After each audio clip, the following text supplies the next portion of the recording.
So now the queen has realized that there is some problem about Savitri marrying Satyavan. It hasn't been spoken out, but from the way that Aswapati spoke, the way that Narad has spoken, she has realized that there's some problem.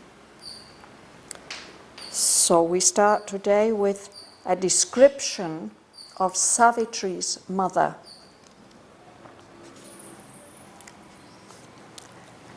Aspiring to the nature of the gods, a mind proof-armored, mailed in mighty thoughts, a will entire, cushioned behind wisdom's shield. Though to still heavens of knowledge she had risen, though calm and wise and Aswapati's queen, human was she still, and opened her doors to grief. The stony-eyed injustice she accused of the marble godhead of inflexible law, nor sought the strength extreme adversity brings to lives that stand erect and front the world power. Her heart appealed against the impartial judge, taxed with perversity the impersonal one. Her tranquil spirit she called not to her aid, but as a common man beneath his load grows faint and breathes his pain in ignorant words, so now she arraigned the world's impassive will.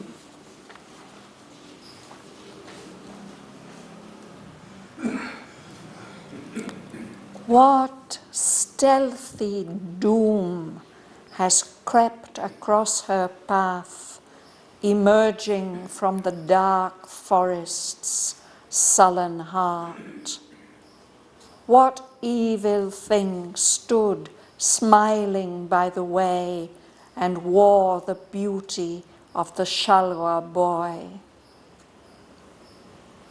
Perhaps he came an enemy from her past, armed with a hidden force of ancient wrongs, himself unknowing, and seized her unknown.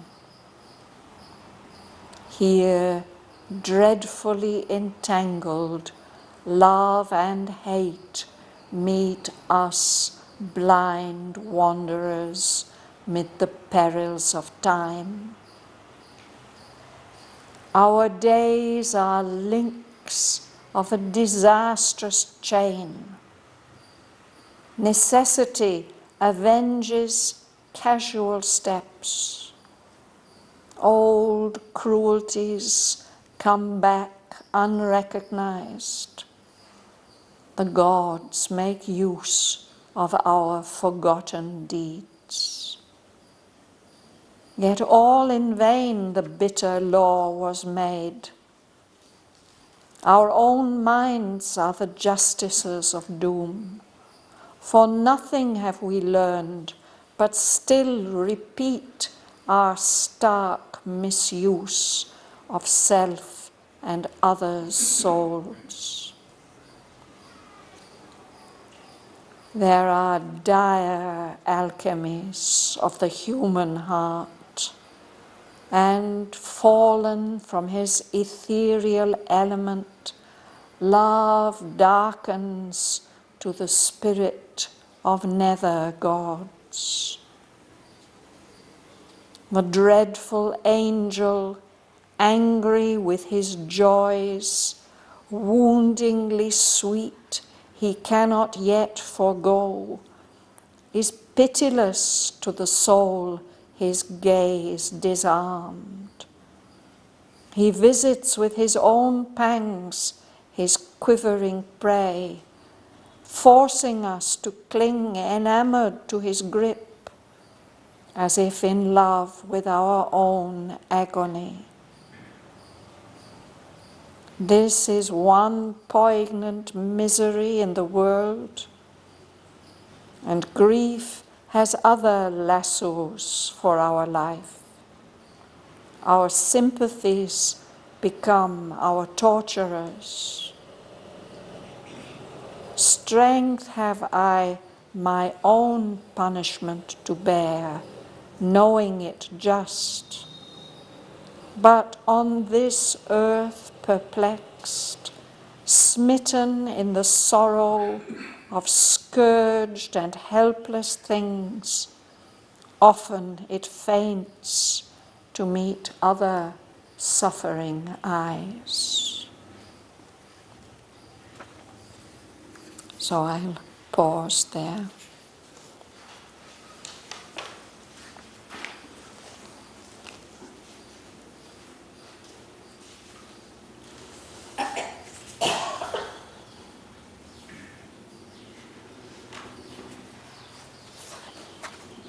You're going to start, Rosa? Yes. Aspiring to the nature of the gods, a mind proof, Armored, mailed in mighty thoughts, a will, entire, current. I don't know how we pronounce this word in English. I pronounced it in the French way, couchant. Couchant. Couchant. Mm-hmm. Couchant. Behind wisdom's shield, there to still heavens of knowledge she had risen, though calm and wise and Ashwapati queen, human was she still and opened her doors to grief. Yes, thank you. So this is all about the queen, Ashwapati's queen. She's a very noble person, actually. She's aspiring to the nature of the gods. She's got a spiritual aspiration. She's got a well-trained mind. Her mind is armored. We wear armor to protect ourselves from the weapons of enemies. So her mind is protected, proof armored. So it's supposed to be strong enough to protect her. Mailed. Mail is a particular kind of armor. It's when we have links of metal linked together. This makes mail. So that armor, it's not solid, it can move, it's more flexible. No? Mailed in mighty thoughts. So that's the protection for the mind, to have high, powerful, noble thoughts. No? And her will also, she has, he says, an entire will. It is in charge of her whole being. It's somehow integral will. And it is kusha. This is a position if you have a shield. In the old days, the warriors would have a shield and they would have a flag. On the shield and on the flag, they would have their sign, the sign of their family and who they are. And so there's a special vocabulary of the heralds. The heralds are the people who know what is the correct way of making a person's sign. No? And one of the signs that you may often see on shields and flags, it is a lion. And sometimes that lion is rampant, it's standing up on its hind legs and with its claws in the air. But if it's couchant, it's kind of crouching down. You can see the legs, they are bent, and the lion is crouching down. Sometimes there, I think on the Queen of England, I think there are 3 lions couchant in one of the quarters. So that lion there, or here it is, the mind, the will, that is crouching down, it's protected by a shield of wisdom. So couchant, it's a French word, and actually it means lying down. She had even risen to still heavens of knowledge, some higher experiences of the mind. She's calm, she's wise, she's the queen of this the partner of this great Rishi Aswapati. So she's all these noble things, but she's still human. And when she hears that something bad is likely to happen to her beloved daughter, she opens her doors to grief. Dhanalakshmi. The stony-eyed injustice, she accused, of the marble godhead of inflexible law, nor sought the strength extreme adversity brings to lives that stand erect and front the world power. So because she's opened her doors to grief, she complains. She makes an accusation of this stony-eyed injustice of the marble godhead of inflexible law, as if there's some unavoidable law that doesn't make any allowances or exceptions. It's just like something made of stone, of marble, that can't move, that doesn't have feelings, that can't change. And Sri Aurobindo says that she didn't try to call on the strength that can come in very difficult situations, adversity, it's misfortune, difficult things. We talk about adverse forces, those are enemy forces, no? If you feel attacked, he says, if your life can stand straight up, stand erect, and face all these powers of the world that seem to be opposing you, then you can experience some great inner strength. But she doesn't do that. He says, nor and not. And she did not seek, she didn't look for that strength which extreme adversity brings to lives that stand up. She allows herself to be overwhelmed by grief. But in such situations, we do have the possibility to stand up and face the world power, and then some inner strength will come to us. Nina. You heard against the Impartial. judge. Texted this perversity the impersonal woman.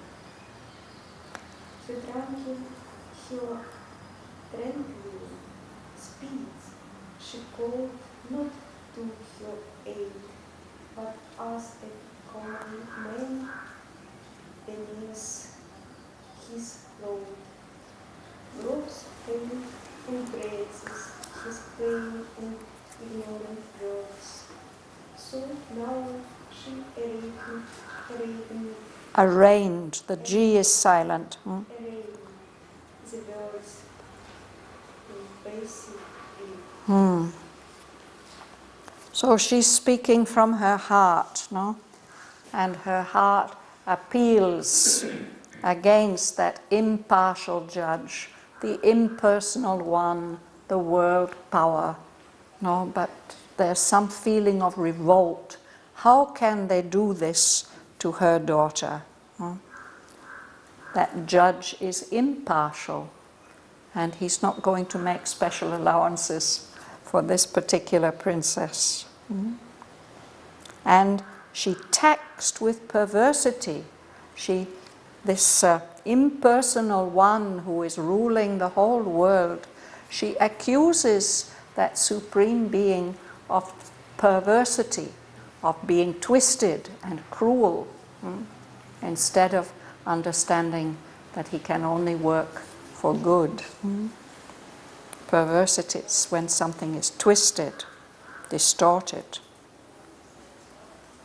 She has a tranquil spirit, a spirit that is calm and strong, but she doesn't call it to help her.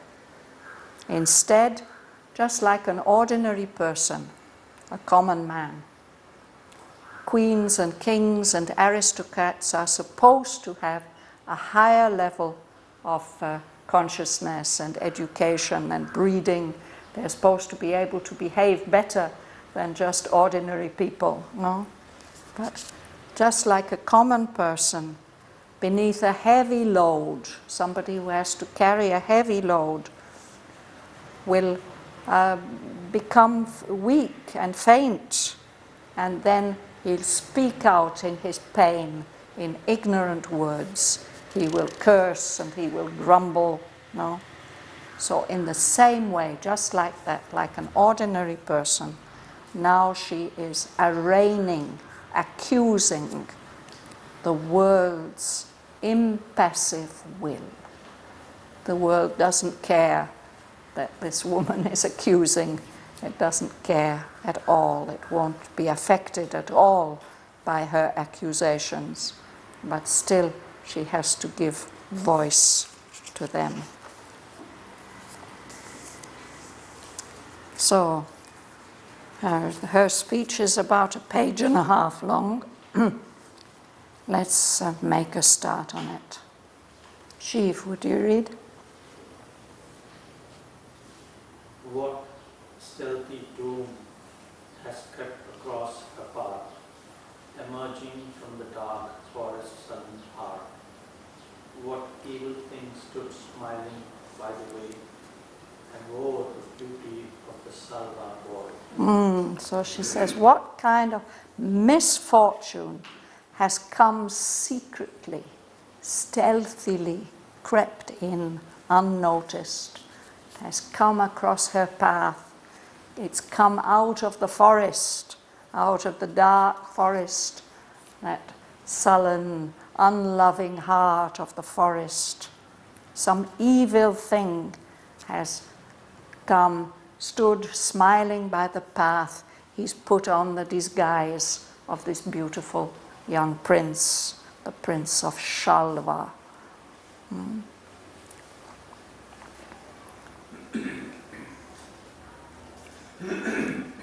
Leila? Perhaps he came an enemy from a past, armed with the hidden force of ancient wrongs, himself unknown, and seized her unknown. Yes. So, of course, in India there is this belief, and it's in all the stories, if something bad happens, we can trace it back to some earlier story. That this is why this strange misfortune has to happen. It's because of something that happened before. So perhaps this innocent prince, Satyavan, has come from her past, something wrong was done to him. You know? So he's armed, he has the power with him of a hidden force of ancient wrongs. Perhaps he has been mistreated in some way. No? But he doesn't know anything about it, and she doesn't know anything about it. No? These kind of things can happen. Perhaps it's something like that. Revati? Dreadfully entangled now and hate, meted blind wanderers with the perils of time. Our days are links of a disastrous chain, necessity avengers casual steps. Old cruelties come back unrecognized. The gods make use of our pervert and deeds. Yes. So she says, here in our world of duality, love and hate are dreadfully entangled. They're not separate things that we can always separate. They get mixed together. No? And mixed together, they meet us. Because we are blind in our journey. We are blind warriors, wanderers. We are moving through the paths of time and the perils of time, the dangers of time. We don't see what is the future. We don't see what is the past. Without us knowing it, our days are links in a disastrous chain. Every day is connected to all the other days before and the days to come. No? And because of those links, there's a kind of necessity, what in India we call karma, or consequences. So necessity avenges, it punishes, it takes revenge on just small things that accidentally we have done wrong. Casual steps. Maybe we couldn't help, or we just made some small mistake. Have to bear the consequences of it. And old cruelties, things that have happened in past lives, they come back. We don't recognize them. We don't know why we are suffering. It must be because of something in the past. The gods make use of our forgotten deeds, the things that we've done and we are not aware of anymore at all.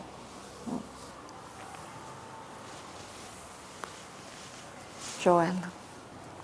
Yet all in vain the bitter law was made. Our own minds are the justicers of doom. For nothing have we learned, but still repeat our stark misuse of self and others' souls. So the Queen is expressing the traditional Indian understanding of this law of karma and rebirth. But Sri Aurobindo doesn't accept that simplistic idea. No, he says, what is the use of punishing us when we don't know what we are being punished for? That this can't be the way that things work. So he hints at that in what she says now. What is the use of it, no? All in vain, this bitter law of the consequences was made. And then she says it's our own minds that carry out the doom, the misfortune. It's a result of our own consciousness, because we haven't learned anything from our past mistakes. And we go on repeating the misuse that we've made of ourselves and of the souls of others. We don't learn anything from this law of karma.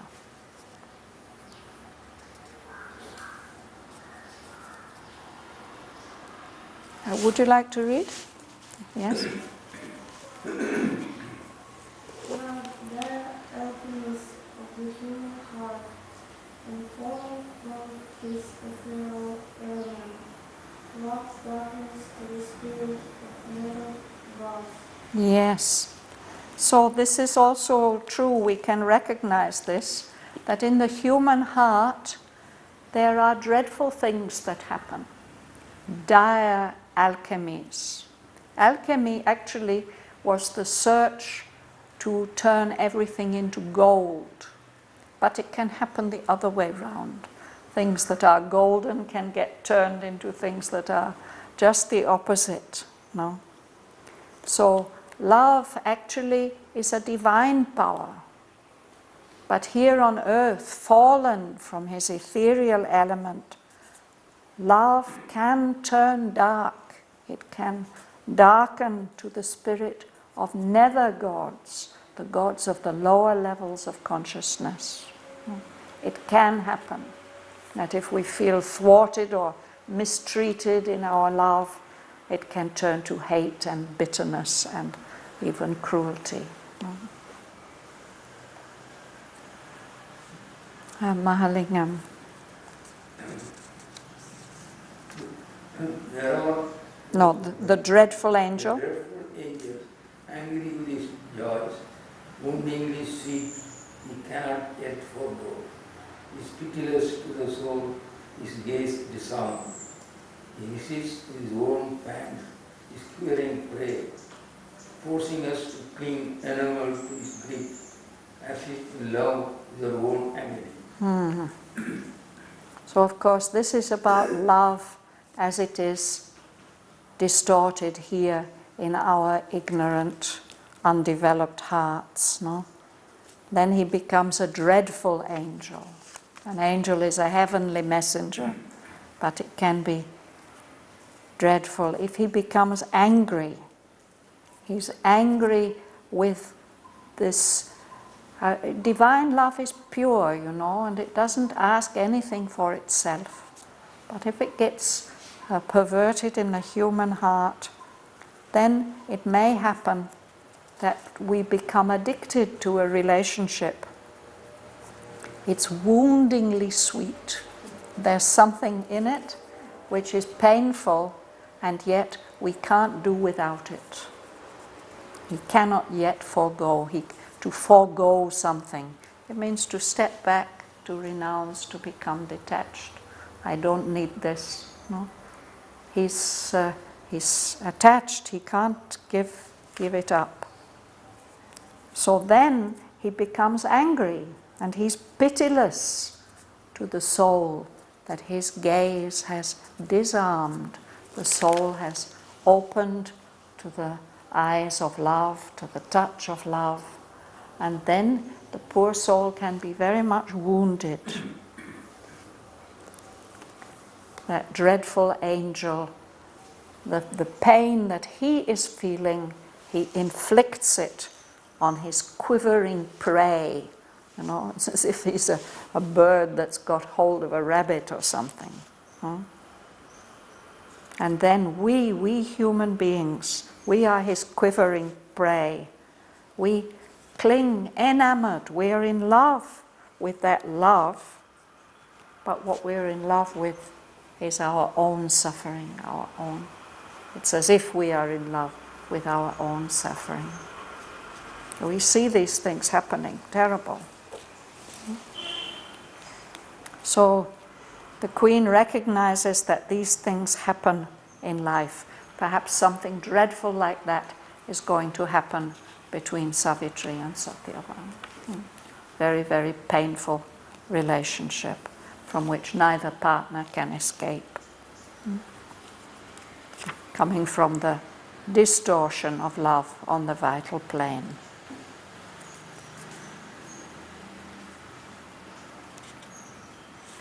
You read, Alexei? This is one poignant misery in the world, and grief has other losses for our life. Our sympathies become our torturers. Strength that I, my own pension, to bear, knowing it just, but on this earth perplexed, smitten in the sorrow of scorched and helpless things, often in things to meet other suffering eyes. Yes. So this, what she's just described, the way that love can turn sour and bitter and painful, this is one painful misery in the world. But grief, suffering, has other ways of catching hold of us.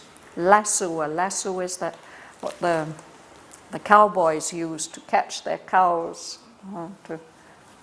with a rope to catch. So in the same way, grief can catch hold of us.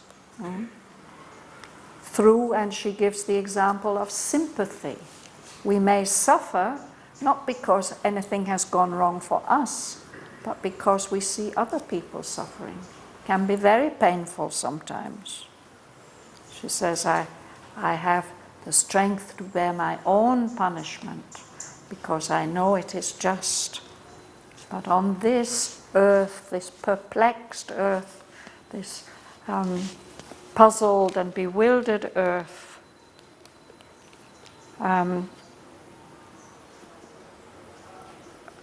when I get struck by the sorrow of helpless things, scourged and helpless things, then my heart faints. It doesn't have the strength to meet the suffering that is in the eyes of other beings.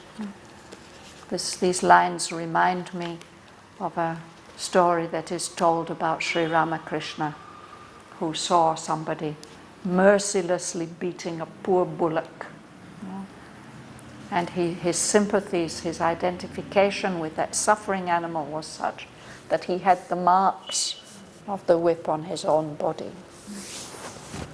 So sometimes it can be like that.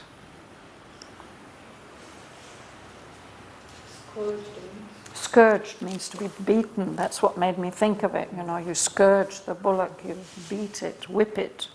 Horrible.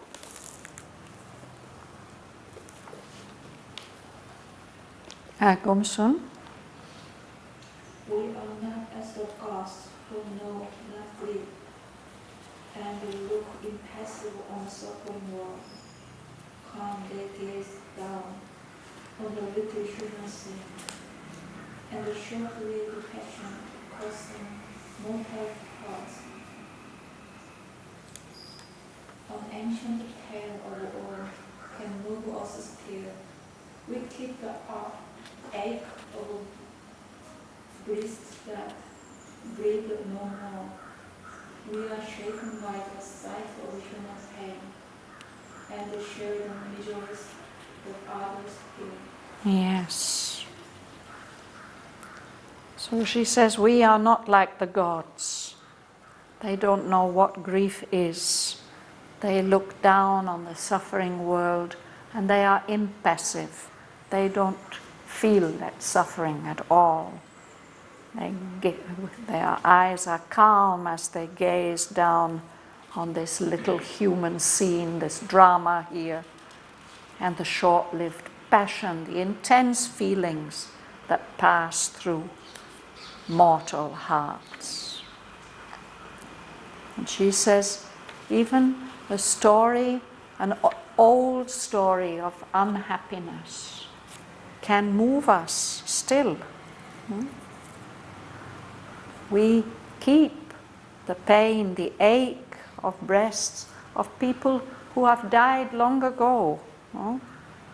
And we are shaken by the sight of human pain. We don't want to see suffering. We share the miseries that other people feel. That's one capacity of the human heart. This line 500, it's one of the places in the poem where Aurobindo quotes or alludes to some other piece of literature. I think this is an echo of a line in the poem of Virgil, who wrote about the great hero Aeneas, who escaped from the destruction of Troy and had long travels and sufferings until he reached Italy, where he founded the Roman tribe. And the Latin poet Virgil, he wrote all that story. In the course of his travels, Aeneas lands up on the coast of North Africa in a country that's ruled by a queen, Queen Dido. And then he tells her all his story about the war with the Greeks and the Trojans and everything that went wrong and all the difficulties that he's been through. And she says something like this, that our human heart is moved even by an old story of suffering. We can feel it, we feel sympathy.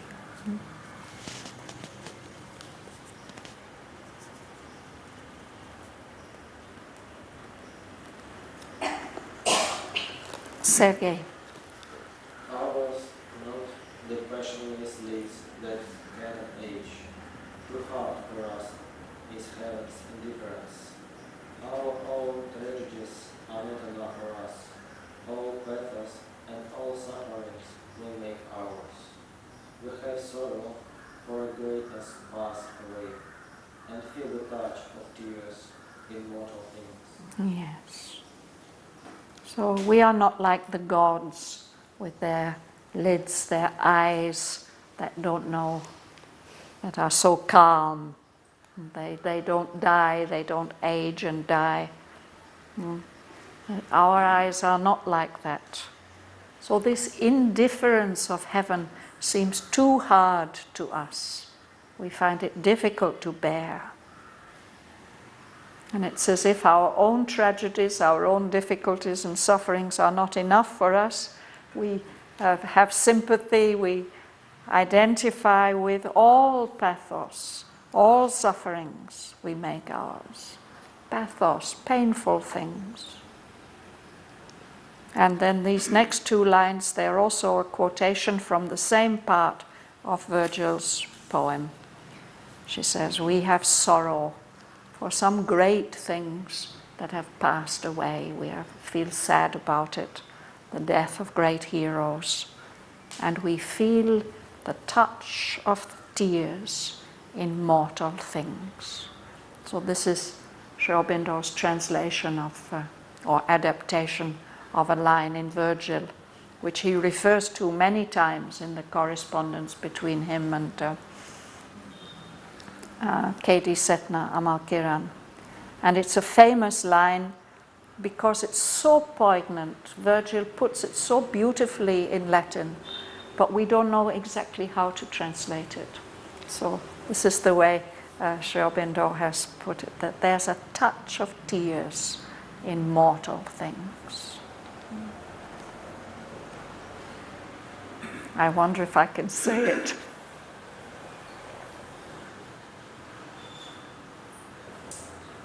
Sunt lacrimae rerum, und mentem mortalia tangunt.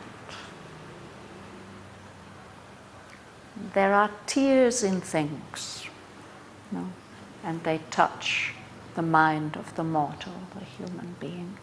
It's a very bad translation, but anyway, literally. Sunt lacrimae rerum, there are tears in things, and they touch the mortal, the human feelings. Bella. Even a stranger's anguish rends my heart, and this, O my heart, is my well-loved child. Hide not from us our doom, if doom is ours. This is the worst and unknown phase of fate. The terror ominous mute, felt more than seen, behind our seat by day, our porch by night, the fate lurking in the shadow of our hearts. ways to strike. To know is best, however, hard to bear. To bear. Yes. So she says, even if I hear about the sufferings of a stranger, it tears my heart, my human heart. And this, O Narad, is my well-loved child. Imagine how I feel. So she tells him, if doom is ours, if something bad is going to happen, please don't hide it from us. Hide not from us our doom, if doom is ours. Because she says the worst thing is an unknown face of fate. The sage tells you something very bad is going to happen. You want to know what it is, because the worst thing is just to feel that something is very bad is going to happen and you don't know what it is. The worst, an unknown face of fate. It becomes a threatening terror, silent terror. It's not seen, you don't see the danger, but you feel it. It's there during the daytime, it's behind you, your seat, behind your bed at night. It's a fate, something terrible, lurking, hiding in the shadows of our hearts. An unseen anguish, a suffering, it's just waiting for its moment to strike. So all that time you are suffering. So this is why, of course, we don't know the future. The gods veil the future from us so that we won't have to bear the burden of foreknowledge. She says to know is best. However hard it is to bear, it's better to know what is the doom, what is the dreadful thing that's going to happen. So last week we read the future knowledge is an added pain. Yes, yes. He had warned, no? That a future knowledge is an added pain. But anyway, it's clear that there is something there that has to be known. So Savitri's mother wants to know exactly what it is, what is going to go wrong. So Suresh Then grief cried. the sage pressing the mother's heart, forcing to stay the will of Savitri. His words set free the spring of cosmic fate. Yes. So now he's going to speak, he's going to tell. And what he tells is like an arrow going through the heart of Savitri's mother. No? But on Savitri, it has a different effect. It makes her will stronger, forcing to steal the will of Savitri. And because he is Narad, and because he has these powers, and because he can only speak the truth, no? When he puts it into words, this is like loosening a spring, set free the spring, and then the clockwork events begin to happen, one thing after another. He said it, so it's going to happen.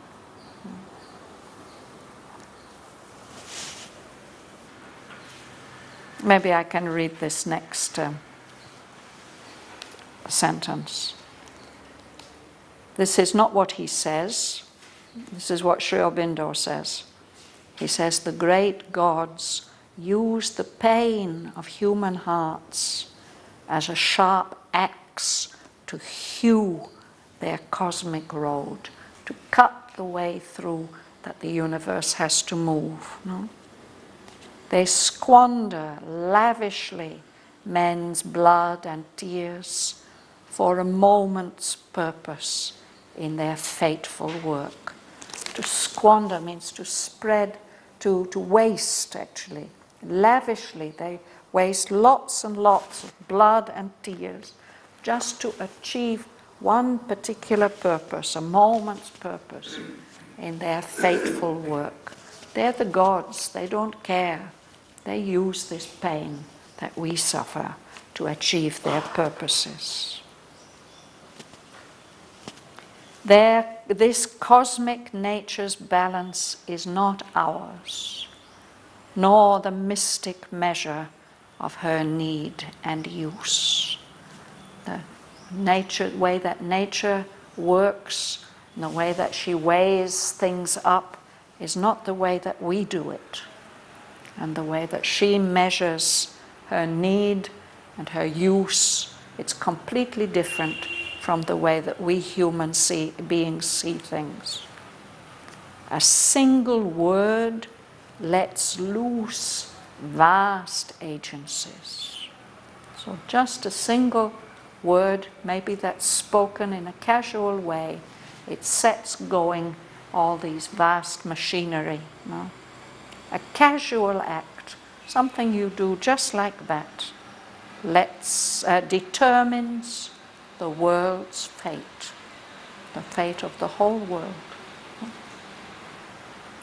So now he, Narad, set free destiny in that hour. He's not going to say a single word, he's going to say quite a lot of words, but he's going to say the word which determines, first of all, Savitri's future, and then the course of her great mission.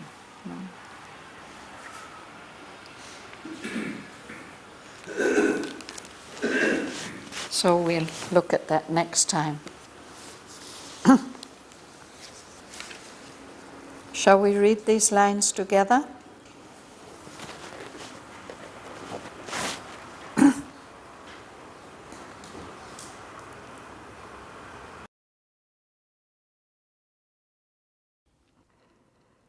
Aspiring to the nature of the gods, a mind proof-armoured, mailed in mighty thoughts, a will entire, cushioned behind wisdom's shield, though to still heavens of knowledge she had risen, though calm and wise and Asvapati's queen, human was she still, and opened her doors to grief. The stony-eyed injustice she accused of the marble godhead of inflexible law, nor sought the strength extreme adversity brings to lives that stand erect and front the world power.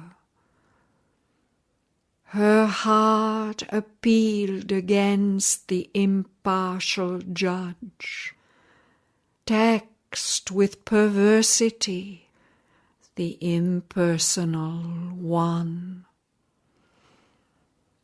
Her tranquil spirit she called not to her aid, but as a common man beneath his load grows faint and breathes his pain in ignorant words, so now she arraigned the world's impassive will.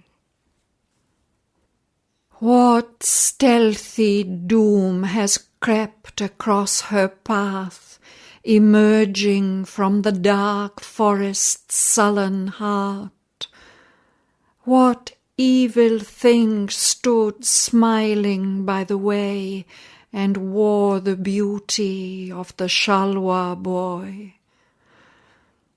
Perhaps he came an enemy from her past, armed with a hidden force of ancient wrongs, himself unknowing, and seized her unknown.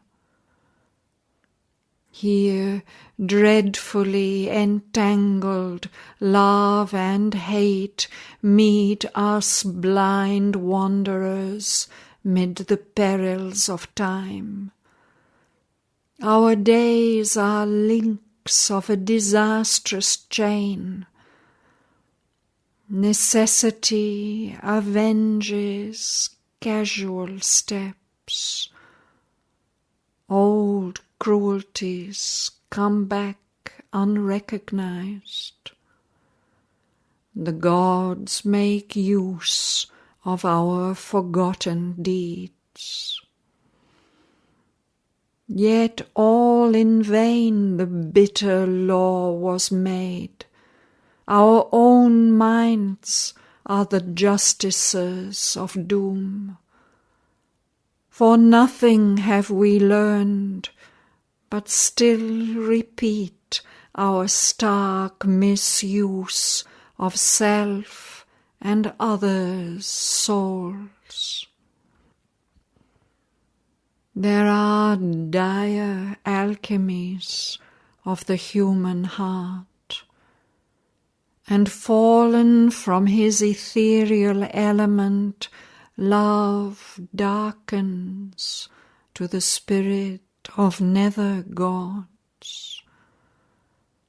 The dreadful angel, angry with his joys woundingly sweet he cannot yet forego, is pitiless to the soul his gaze disarmed.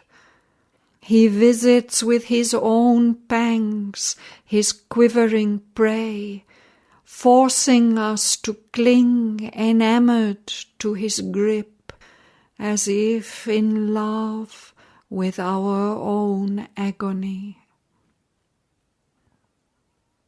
This is one poignant misery in the world, and grief has other lassos for our life. Our sympathies become our torturers. Strength have I my own punishment to bear, knowing it just. But on this earth perplexed, smitten in the sorrow of scourged and helpless things, often it faints to meet other suffering eyes. We are not as the gods who know not grief and look impassive on a suffering world. Calm, they gaze down on the little human scene and the short-lived passion crossing mortal hearts. An ancient tale of woe can move us still. We keep the ache of breasts that breathe no more. We are shaken by the sight of human pain and share the miseries that others feel. Ours not the passionless lids that cannot age. Too hard for us is heaven's indifference. Our own tragedies are not enough for us. All pathos and all sufferings we make ours. We have sorrow for a greatness passed away, and feel the touch of tears in mortal things. Even a stranger's anguish rends my heart. And this, O Narad, is my well-loved child. Hide not from us our doom, if doom is ours. This is the worst, an unknown face of fate, a terror ominous, mute, felt more than seen, behind our seat by day, our couch by night, a fate lurking in the shadow of our hearts, the anguish of the unseen that waits to strike. To know is best, however hard to bear.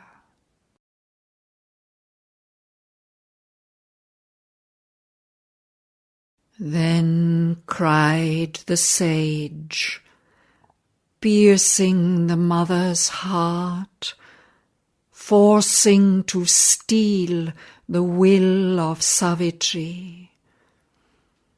His words set free the spring of cosmic fate.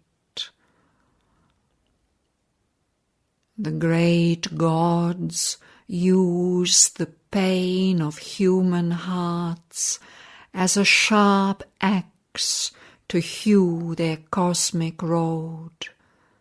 They squander lavishly men's blood and tears for a moment's purpose in their fateful work. This cosmic nature's balance is not ours, nor the mystic measure of her need and use. A single word lets loose vast agencies. A casual act determines the world's fate.